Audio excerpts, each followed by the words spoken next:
goudgeel canola lande, so ver as die oog kan sien. Die vraag is canola belangriker vir bye of is bye belangriker vir canola?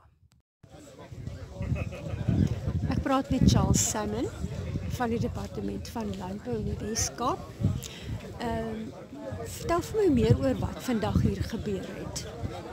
Ons het vandag 'n bye byeenkoms gehad wat ons in die Suid-Kaap en Weskaap bye verenigings saam met Departement Landbou bye dag aangebied het hier in die Riversdal area en wat ons bietjie meer gesels oor die belangrikheid van bye vir bestuiving en ook hoe jy canola kan gebruik om jou swerm sterker te maak en op te bou vir bestuiving. Is daar genoeg bye vir bestuiving? Huidiglik met die droogtes wat ons het, is daar 'n groot tekort aan swerms en ook in die toekoms gaan daar nog 'n groter tekort wees as gevolg van al die nuwe aanplantings in die bloubessebedryf, die kersies en ook die neutebedryf. Ek praat met Andre de Jager. Hy is die voorsitter van die Suid-Kaap bye vereniging. Deur wie is hierdie dag bygewoon? Die dag is bygewoon deur kommersiële byeboere sowel as van jou kleiner beginner byeboere en ons wil graag die kleiner byeboere hê want ons wil hulle ook betrek by dit wat ons hier doen.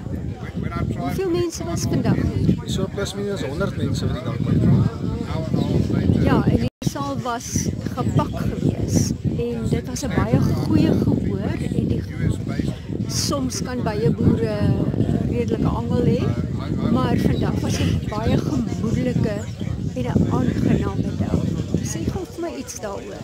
Ja, ek dink die onderwerp oor swermvermeerdering en koninginteling is iets wat vir al die kommersiële ouens sal op 'n gereelde basis doen, maar wat ook baie leersaam is vir die kleiner byeboere. So ek dink die belangstelling in dit is wat die mense getrek het hierna.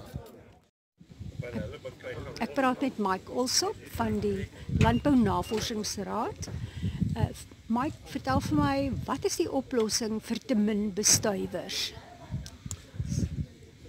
The first step that we need to take is we need to optimize and develop our current situation. So we need to utilize the forage resources that we have at present, and that's particularly in the Western Cape is canola and fynbos, and we need to use them because in a way that we can increase splits, we can split our hives, increase our colony numbers, and also develop some queen rearing which will allow us to have more control of the splitting and this increase in colony numbers. Done properly, we can probably increase our colonies twofold or threefold every year. As a longer term option, we absolutely need to look to create and sustain bee forage across the Western Cape, because only if we have protected forage areas that will sustain a wild population and sustain bee populations in general will we be able to actually keep the bee populations that we're going to need for an ever increasing pollination demand. We saw today that very few people actually do splitting and nobody does rearing of queens. Is it very difficult? It's not very difficult. What we saw today is, to a large extent, the non-big commercial beekeepers. Most of the big commercial beekeepers in the Western Cape have been doing splitting in one form or another for in recent years, and some of them for many years. This is not a new suggestion. This is perhaps just some new ways of doing it to improve the situation. Queen rearing is a different story. Some years ago, a lot of Cape beekeepers did queen rearing, but these days it seems to have gone out of fashion. We need to reinstitute it and get beekeepers more involved in rearing queens, particularly because it allows them to have control over their splits.